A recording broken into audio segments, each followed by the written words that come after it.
Can you please repeat the question? Sí, por supuesto. Si te da más rabia que los goles de Chelsea los haya convertido un futbolista surgido de la cantera de Fluminense, un futbolista brasileño. Eu vou tentar responder que eu não entendi. Que tem ouvido do jogador.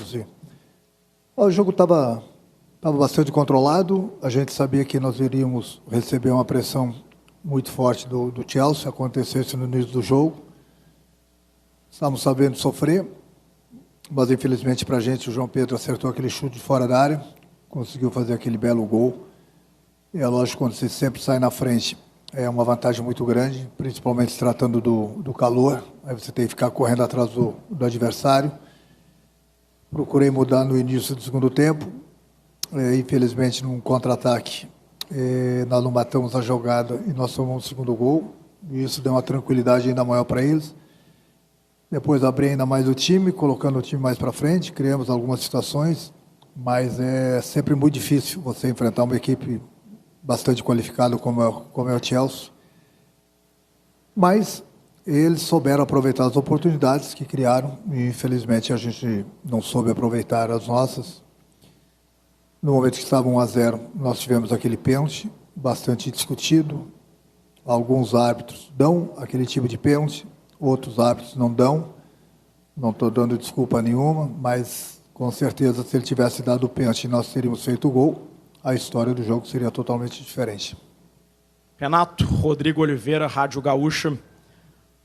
Queria um balanço teu sobre a campanha do Fluminense nesse Mundial, chegando à semifinal, e que legado o teu trabalho nessa competição deixa para os técnicos brasileiros. Hoje a gente vê muitos argentinos na Europa, poucos ou nenhum brasileiro.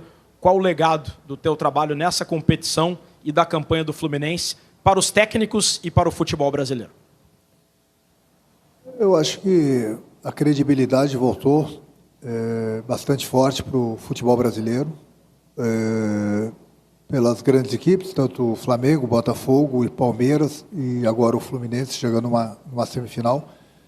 Em termos de Europa, espero que não só o mundo, mas o Brasil possa olhar com outros olhos os treinadores brasileiros, valorizar um pouco mais os treinadores brasileiros também, porque nada contra os treinadores estrangeiros, pelo contrário, acho que tem espaço para todo mundo, mas muita gente fala somente dos estrangeiros e dá um pouco interesse para os treinadores brasileiros. Então, acredito que esse Mundial fez com que os treinadores brasileiros subissem bastante na cotação, e espero que seja dessa forma, que tenha um pouco mais de respeito, um pouco mais de paciência com os treinadores brasileiros. Sei que isso é difícil, mas esperamos que isso aconteça.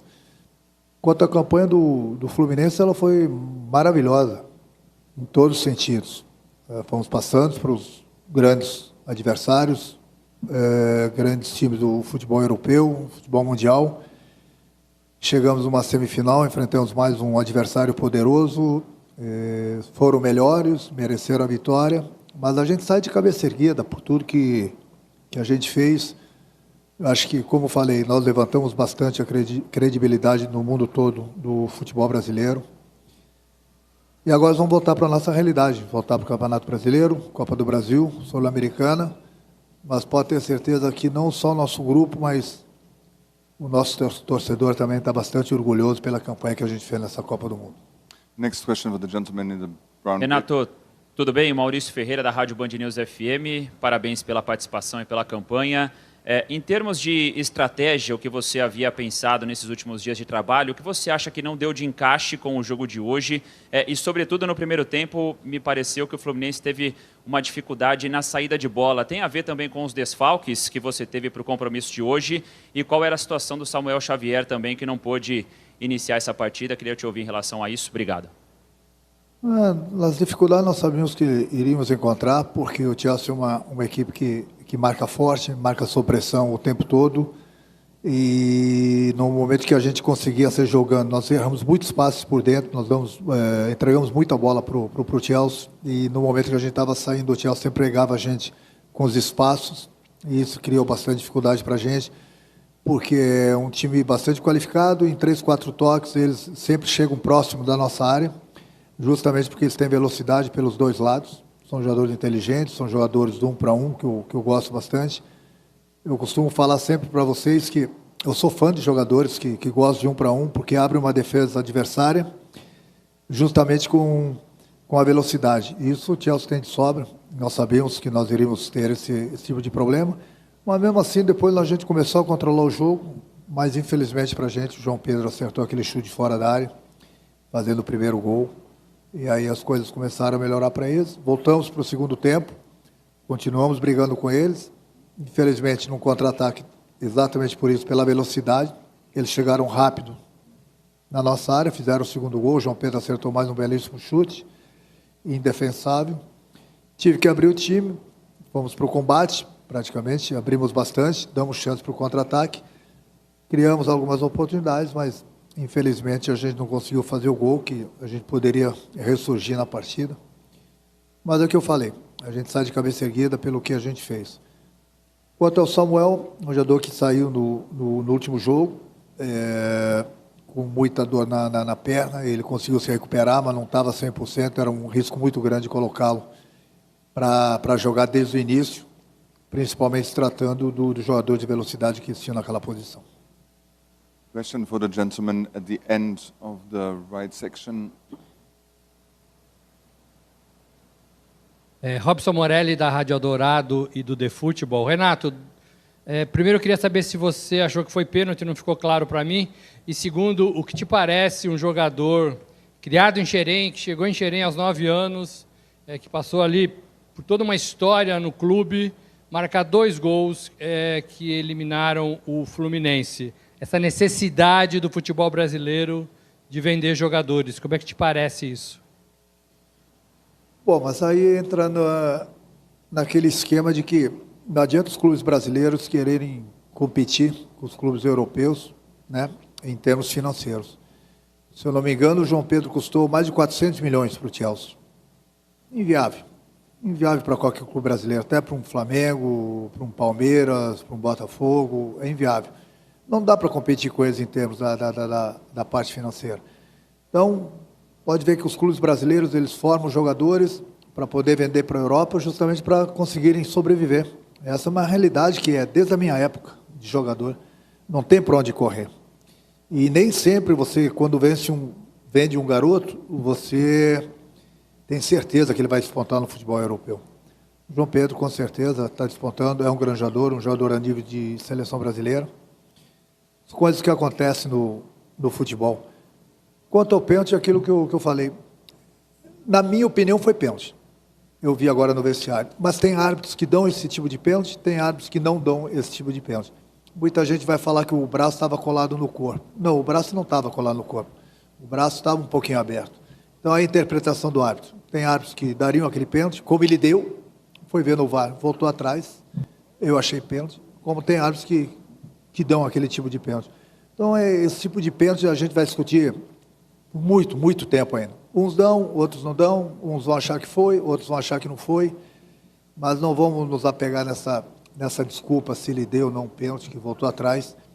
A única situação da partida, com certeza, se nós teríamos o pênalti, teríamos feito o gol, seria outro jogo, pode ter certeza disso. The next question, gentleman here in the front, on the left. Renato, Vitor Lessa, Jornal da Capital 1902. Acho que essa questão da qualidade do Chelsea, dos jogadores, a gente debateu muito e não tem que falar sobre isso, mas hoje, além de todas essas dificuldades, você começa o jogo sem 3 titulares. Né? O Freitas, o Martinelli e o Samuel Xavier, jogadores importantes, e aí para substituir o Martinelli você tem que colocar o Hércules, ou seja, você perde uma opção de reposição no segundo tempo, numa temperatura dessa aqui, um calor muito forte. Talvez faltou um pouquinho, que também está dentro do aspecto financeiro, né? A diferença de elenco, de mais opções. Talvez se você tivesse mais opções hoje, talvez tivesse conseguido competir um pouquinho mais, até durante o jogo, pensando em repor a saída dos jogadores que você perdeu, e se agora o principal objetivo do Fluminense passa a ser voltar para a Libertadores. Você colocou bem, né? Lógico que quanto mais opções o treinador tiver, melhor. Mas eu não me queixo no meu grupo, não. O meu grupo é muito, muito bom mesmo. Eu gosto de trabalhar com esse grupo. É lógico que 3 jogadores fazem a diferença. Também não estou dando desculpa, porque eu confiei e vou confiar sempre nos jogadores que entram. Mas aí diminuem as opções, como você mesmo falou. Fazer o quê, né? Mas a gente fez um grande Mundial. Não dá para ficar se lamentando agora. Infelizmente nós saímos, nós queríamos ganhar, como o Chelsea queria. Nós queríamos dar de presente para o nosso torcedor a nossa ida para uma final. Mas hoje não deu. Mas eu volto a repetir, a gente sai de cabeça erguida e como eu falei também, agora a gente volta para a nossa realidade. Na próxima sexta-feira, pela manhã, a gente volta para o Brasil. E na próxima semana a gente já tem Campeonato Brasileiro, depois, no final do mês, Copa do Brasil, Sul-Americana. Enfim, voltar para a nossa realidade agora, dos nossos campeonatos no Brasil. Mas acho que é importante que nós saímos dessa Copa do Mundo bastante fortalecidos por tudo que nós fizemos, em todos os sentidos, entendeu? O grupo volta mais forte, o nosso torcedor, uma confiança maior nesse grupo. E agora a gente vai brigar pelas competições que nós temos no Brasil. The last 2 questions, the gentleman with the tie. In English, Ron Blum from AP. As someone who has been with Fluminense for a long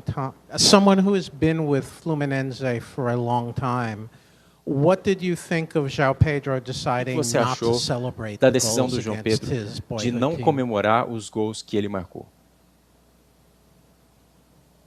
Bom, aí cabe ao jogador, né, tomar essa decisão. Ele é cria de Xerém, cria do clube. Então, por respeito ao nosso torcedor, ele achou melhor não comemorar. Foi uma decisão dele. Eu, particularmente, achei bonito, entendeu? Mas aí cada jogador toma a sua própria decisão lá dentro do campo. Alguns, mesmo sendo criados no clube, quando fazem gols, comemoram. Outros não. Ele, por respeito à torcida do Fluminense, achou melhor não comemorar. And then the last question, the gentleman with the green T-shirt. Boa noite, Renato, que é o João Kerr. Renato, você falou agora sobre o elenco sair mais forte, a torcida ganhar moral, né? O elenco ganhar moral com a torcida também dessa competição, e agora voltar para a realidade. Você enxerga algum desafio em voltar para essa realidade, depois de ter vivido um sonho aqui com esses jogadores, viver uma coisa tão diferente, agora voltar para, digamos assim, o dia a dia? Como que você enxerga dentro do elenco uma forma de motivá-los para seguir em frente e buscar outras conquistas ainda dentro dessa temporada? Obrigado. Porque nós vamos ser mais cobrados ainda, né? Nós sempre somos cobrados diariamente, durante as partidas, e por essa campanha nessa Copa do Mundo que a gente fez aqui, o torcedor se animou, se alegrou, e vai querer essas mesmas apresentações que a gente teve aqui fora, lá no Brasil. É difícil motivar o grupo em termos de sentido, porque nós estamos jogando uma Copa do Mundo para o mundo todo, e agora a gente volta para a nossa realidade lá no Brasil. Mas esse tema, essa parte, principalmente psicológica, eu vou trabalhar bastante os jogadores, porque, querendo ou não, nossa responsabilidade aumentou. Aumentou por chegar numa semifinal de Copa do Mundo. Então a cobrança vai ser ainda maior, mas agora vamos voltar para o Brasil, dar 2, 3 dias de folga aos jogadores para que eles possam se recuperar. Todo mundo está precisando disso, nós estamos há um mês aqui fora.